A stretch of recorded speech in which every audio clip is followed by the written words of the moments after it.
come up on the podium, please, to lead us in a prayer.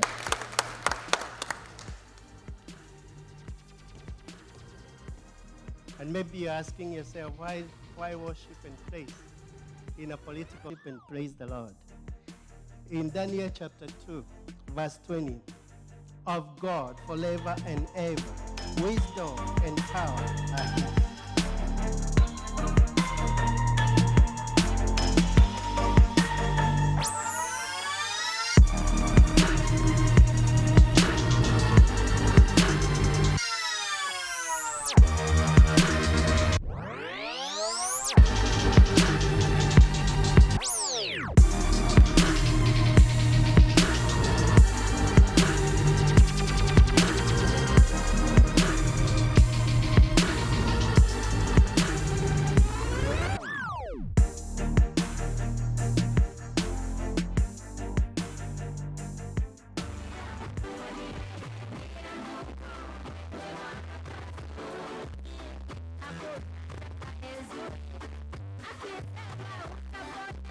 Kutumikia Kenya daima na milele.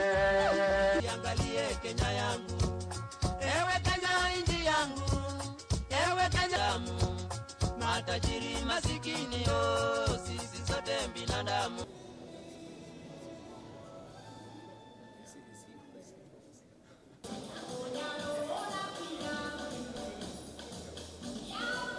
If the fear of arrest was part of my thinking, I'll never do anything. I'll just stay in the house. Every day they discuss me in parliament for 2 hours and say they will arrest me. I just move on. I am not a leader who buys fear. And as I have explained, I think MURKOMEN is lost. I am not the one who have launched investigations against William Ruto. It's the American Senate. Those issues were raised by the Americans, not myself. So I have nothing useful I can tell him. But if the Americans want me to assist in the investigations, I would, because that's where the investigation is. I am not aware of any investigation on William Ruto by the Kenyan police. Again, Kipchumba Murkomen has been telling us that the National Police Service is independent and they do not take instructions from anybody, including himself. How then can he purport to give instructions to the National Police Service at the same time say that the National Police Service is independent? When my day to go to Kenya is due, I'll announce the date, yes, the hour, and the flight number. Thank you very So much. that whoever is interested, yeah, in arresting me can go ahead and do it. And let me tell you, I was arrested many times before the new administration. I never changed my stand. In fact, it hardened my resolve. All those things they are doing, they are just hardening the resolve of our supporters, you know? And I want to tell them, you cannot use criminal justice system to suppress freedom of speech and expression. It's a very outdated practice that was tried by Moi. It cannot work. I don't think by him threatening that he can arrest me can make me not express what I need to. So I'll continue with what I'm doing. And if they want to arrest me, I am a Kenyan. The courts are there.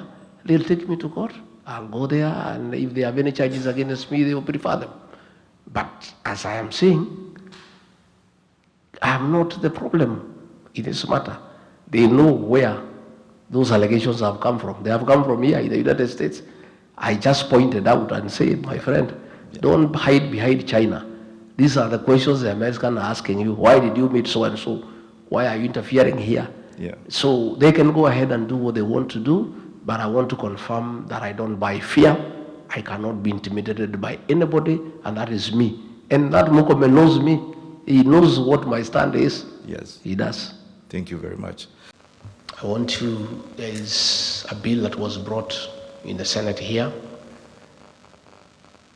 calling for an investigation to facilitate the reviewing of the relationship between Kenya and the US in matters, the status of non-NATO ally. And I want to ask you to lobby your senators and your congressmen to support that bill by giving facts of what is happening back at home, which you are aware. I've seen people back at home trying to blame me because of that matter that has been brought to the Senate. I did not bring it. I'm not a senator in the US. They are directed their anger at me. All manner of accusations. I did not bring the matter, but I support it because the issues that have been raised by the Americans is the issues that I raise every day. The issues of extrajudicial killings, abductions, the issue of interfering in Sudan by working with the terrorist group called RSAF, the issue of working with Al-Shabaab. Those issues were brought by the Americans. And all I said is that Kenyans should support by giving information to the legislators here to enable America hold William Ruto to account. And I did ask the Americans not to impose sanctions on Kenya because Kenya is innocent, but to apply sanctions against William Ruto as a person so that he can be brought to order. So I found a member of parliament from Mandera there in parliament making a lot of noise, saying that I'm against the people of Mandera. I have nothing against the people of Mandera, and he should not drag the people of Mandera into the challenges William Ruto is facing with the American people. Nowhere did anybody say that the people of Mandera have committed any crime against anybody.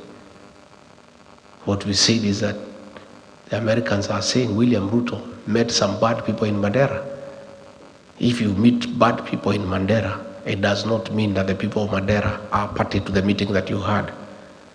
So I also saw the senator trying to say that we have a problem with the Somali community because we are asking that William Ruto be held to account. Nobody has any problem against any community. The Somalis are part of Kenya, and they are a very serious community that has done a lot in the transformation of our country and the economic development of our nation. They are very serious drivers of our economy. They are very aggressive in business. So the senator of Mandera, don't drag the Somali community into the challenges facing William Ruto. It's William Ruto who is being told to account by the Americans for his activities with the terrorist organizations. The people of Mandera, the Somali community, are innocent and have nothing to do with it. And by the way, I want to tell the politicians there in northern Kenya, if you want to defend William Ruto, defend him. But don't try to create a wedge between us and the Somali community because we have nothing against them. They are part of Kenya, and they too are telling us they are suffering just like the rest of Kenyans. And doesn't mean because Aden Ware is eating, the Somali community are eating. They are also complaining of marginalization. They are complaining of bad economic times. In fact, the Somali community, more than any other, has really borne the brunt of extrajudicial killings and forced disappearances for a long time. So let nobody try to create a wedge between those opposed to William Ruto and communities.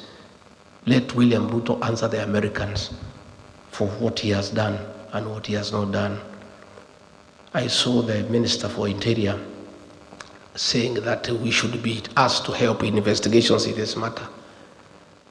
We cannot help in any investigations because the Kenya government has not initiated any investigations against William Ruto. The people who have initiated investigations is the American Senate. So if there is need for us to help in investigations, we'll help the American Senate, not the Kenya government, because the Kenya government has not initiated any investigation. Number two, the Kenyan government cannot investigate William Ruto because those policemen work under him. And all the things he is doing of killing people and abducting people, he is doing with the very police. So there is nobody stupid enough to go and report William Ruto to the Kenyan police. Nothing will be done against it. So whoever sees, please don't sell fear to us. You know we cannot buy. In any case, it is the same CS who said that when 5 chiefs were abducted by Al-Shabaab, He said that they will go into negotiation with the Al-Shabaab to have them released. How can you negotiate with people you do not know?